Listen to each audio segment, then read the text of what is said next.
Há mais de 500 anos atrás, estaria dando início à primeira viagem marítima que traria para a humanidade muitas descobertas, a qual tiraria a dúvida sobre várias coisas que estavam no meio da sociedade, como a viagem às Ilhas Molucas, em busca das especiarias. Porém, eles iriam viajar no desconhecido, por águas que nenhum homem havia desbravado. Iam, mas não tinham a certeza que iriam voltar. Comandados por Fernão de Magalhães, 250 homens zarparam da Espanha em busca de um novo caminho. Meu nome é Alisson Teles e esse é mais um vídeo do Historiadores 2.0. Inscreva-se no canal se ainda não for inscrito. E sem mais enrolação, vamos nessa. A ideia do português Fernão de Magalhães era de chegar mais rápido nas famosas Ilhas Molucas, as Ilhas das Especiarias, como a noz moscada, que era uma das especiarias mais cobiçadas nas cortes europeias. Depois de examinar mapas e globos, Magalhães chegou a uma conclusão surpreendente. Ele acreditava que poderia chegar à região mais rapidamente se viajasse na direção oposta, contornando a ponta da América do Sul, através do recém-descoberto Oceano Pacífico, até as ilhas produtoras de especiarias, no arquipélago indonésio. Mas Manuel I, o rei de Portugal, rejeitou a ideia de Magalhães. Mas o explorador não desistiu por aí. Foi logo apresentar seu projeto a Carlos I da Espanha, que era o arquirrival de Manuel I. Portugal dominou completamente o caminho para o leste, mas não estava interessado em montar uma expedição para o oeste, porque já tinha o total controle sobre o outro lado. Assim, o projeto de Magalhães fazia pouco sentido, mas a Espanha o recebeu muito bem.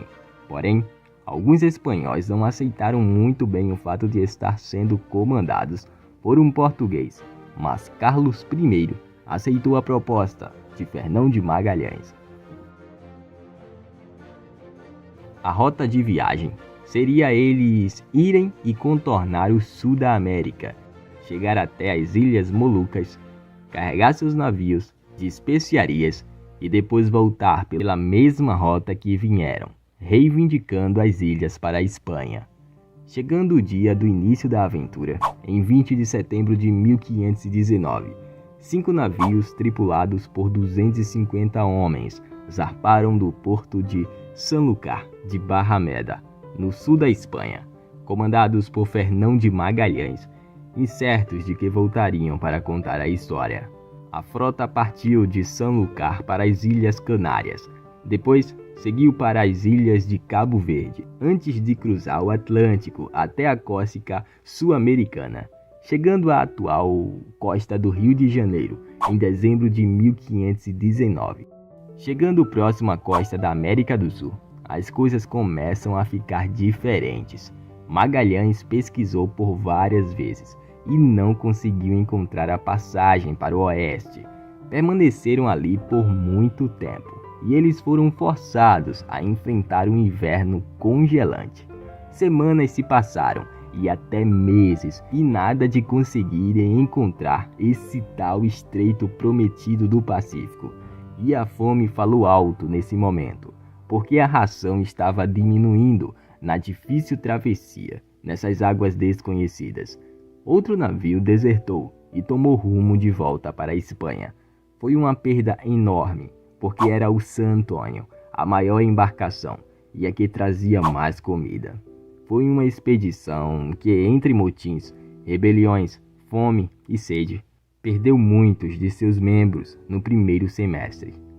Mas depois de meses de buscas, eles enfim encontraram, atravessaram pelo atual chamado Estreito de Magalhães, que atualmente tem o seu nome, por ser o descobridor desse estreito e o primeiro a navegar nele, e com muita dificuldade. Eles enfim, no dia 28 de novembro de 1520, chegaram ao outro lado da América do Sul, e quando Magalhães viu aquele imenso mar, ele o batizou como Mar do Pacífico. Enfim, chegados finalmente ao imenso mar de águas, chamado agora de Pacífico, Magalhães Achava que a pior parte da viagem já havia passado e tudo iria bem melhor agora. Porém, a combinação de mapas ruins, cálculos ruins e o fato de ele ser o primeiro europeu a estar nessas águas transformaram essa bela viagem em um pesadelo de 100 dias de fome, doença grave causada pela falta de vitamina C e mortes. Magalhães subestimou o tão imenso mar do Pacífico e achou que não era tão grande e seu tamanho não seria um problema.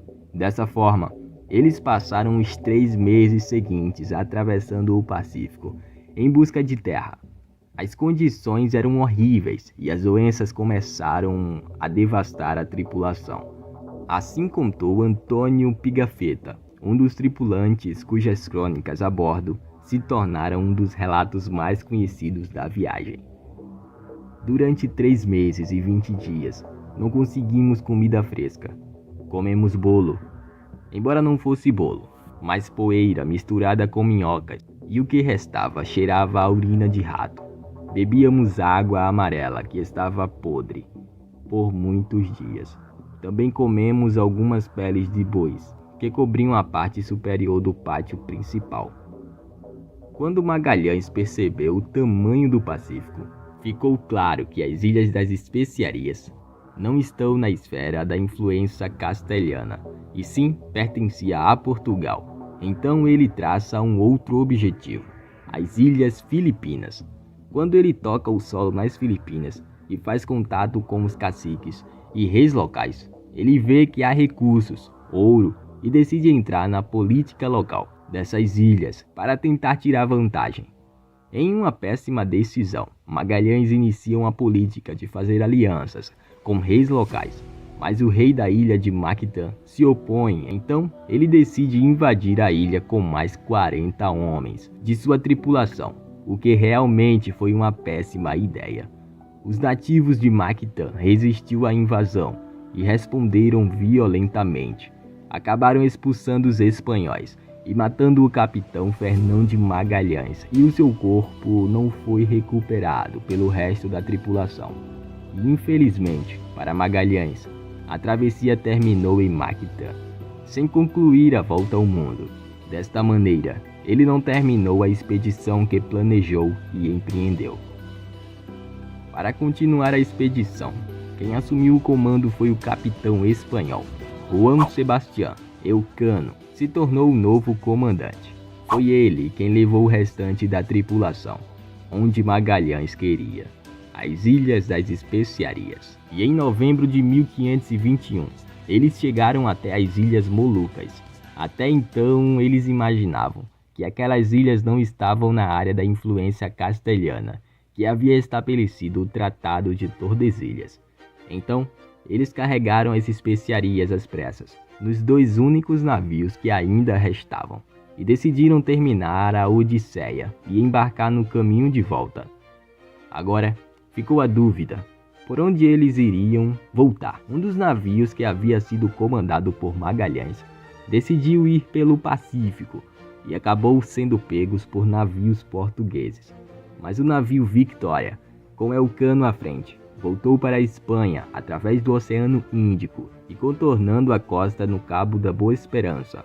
Infelizmente, eles continuavam tendo problemas por estar em alto mar por muito tempo.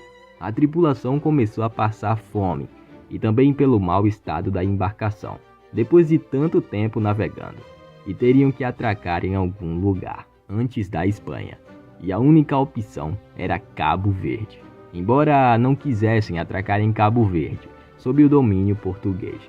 As condições os obrigaram. Então, eles planejaram uma manobra.